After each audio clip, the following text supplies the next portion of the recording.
Forensic की team जो है यहाँ पर पहुँची है और देखिए इसी गाड़ी से नई फॉरेंसिक की टीम यहाँ पर पहुँची थी, जिसमें 2 महिला फॉरेंसिक कर्मी और 4 पुरुष कर्मी थे और लगातार एविडेंस कलेक्ट करने का काम अभी भी चल रहा है। तो जो जानकारी मुकेश दे रहे हैं लगातार इस आरोपी से जुड़ी हुए, उस कार से जुड़े हुए जो मेन क्लू साबित हुआ और पुलिस की इन्वेस्टिगेशन उस कार हरियाणा नंबर की कार के जरिए धीरे धीरे आगे बढ़ते हुए अब उमर मोहम्मद तक पहुंच गई है, जो जैश ए मोहम्मद का हिस्सा है और पेशे से डॉक्टर है।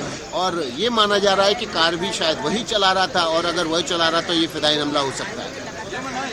नक्कीच तर आमचे प्रतिनिधी या संदर्भात माहिती देत होते। मात्र ही दृश्य आपण पाहतो आहोत। फॉरेन्सिक टीम आज सकाळी पुन्हा एकदा या ठिकाणी दाखल झाली आहे। दरम्यान काल रात्रीची दृश्य देखील समोर आलेली आहेत।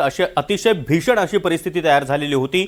मोठा स्फोट या ठिकाणी झाला आणि त्या संपूर्ण परिसरामध्ये एकच खळबळ उडालेली होती आणि फॉरेन्सिक टीमनं काही पुरावे देखील या ठिकाणी गोळा केल्याचं आपण पाहू शकतोय। कशा प्रकारे संपूर्ण परिसरामध्ये पाहणी केली जाते। काल रात्री अंधार असल्यामुळे काही मर्यादा आलेल्या होत्या, मात्र आज सकाळी पुन्हा एकदा फॉरेन्सिक टीम या ठिकाणी दाखल झालेली आहे आणि त्यांच्याकडून संपूर्ण परिसराची पाहणी केली जाते आहे आणि एक एक पुरावा त्यांच्याकडून आता गोळा केला जातोय। जवळपास 4 ते 5 जणांची टीम या ठिकाणी पोहोचलेली आहे। पोलीस दाखल झालेले आहेत, त्याचबरोबर संपूर्ण तपास यंत्रणा देखील या ठिकाणी पोहोचलेली आहे। महत्त्वाची बाब म्हणजे आता UAPAच्या कलमांतर्गत FIR दाखल करण्यात आलेला आहे, त्यामुळे आता दहशतवादी कारवायांसंदर्भात या तपासाची सूत्र आता हलणार आहेत हे स्पष्ट झालेलं आहे।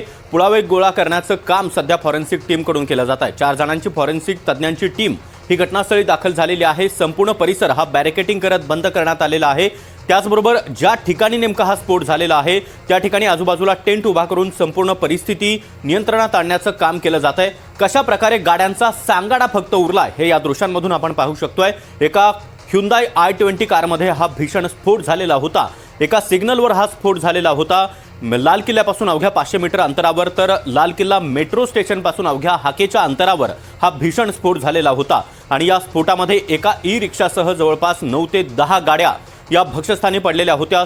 संपूर्ण परिसरामध्ये मोठी आग लागलेली होती। यामध्ये अनेक जण जखमी झालेले आहेत, तर 9 जणांचा आतापर्यंत मृत्यू झाल्याची माहिती आता समोर येते, तर 20 जण जखमी झालेले आहेत।